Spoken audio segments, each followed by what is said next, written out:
I wasn't going to show this process, but I got this in the mail today. It's a step-by-step certification guide of how to register and get your airworthiness certificate on your amateur-built kit airplane. So I know the first thing you have to do is get your airplane registered, and then from there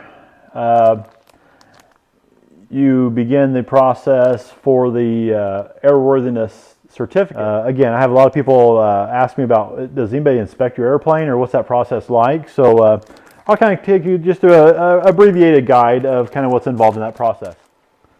Here's a closer view of what all comes in this kit. There's a data plate. Passenger warning I actually bought separately, which I really guess I didn't need to unless you want the white on the red on white, because it does come with this little sticker pack here that actually has a passenger warning already on there. Also comes with your experimental sticker, and again, all the forms that are required for the registration process, and for the when you get your airworthiness certificate as well. Some of those papers are in there as well that kind of helps guide you through it. You need to fill out for the registration. You need an aircraft bill of sale is one of them, and I went back to Zenith Aircraft, and they actually have a special form that they mail to you, which has the aircraft bill of sale and all the required information that's required from the FAA. Everything has to be very, very particular, or they will reject it, is what I heard. So the aircraft bill of sale, and then the aircraft form, or AC form 8050-1, that's the aircraft registration application. Again, it has to be filled out very specifically, and that booklet from the EAA actually helps you quite a bit with that. And everything has to be check marked like it needs to be. Any errors in this, and I guess it delays your process quite a bit.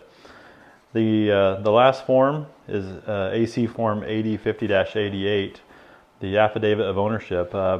Has some information you need to fill out in that, along with one place you got to check for the 50% of the above described aircraft was built from a kit or prefabricated parts, and that you're the owner, that type of thing. And that particular form, you have to have a notary sign off on that as well. So those are the three forms that you need, and then a check of $5. I had already went to the FAA website and reserved an N number, and that was $10 to reserve your N number. And as long as you already have that $10 paid for a reserved N number, all you have to pay is the $5 for the registration.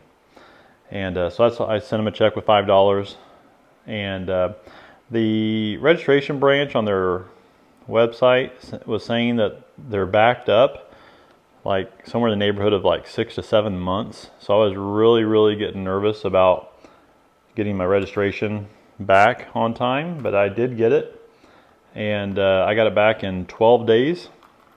So I got it back pretty quick, and pretty impressed with the speed with that, considering that I thought it was going to take 6 months to get my registration. Evidently that's for something else, but process went pretty smooth, and that's the first step that you need to have done before you can get your airworthiness certificate, which will be the next step.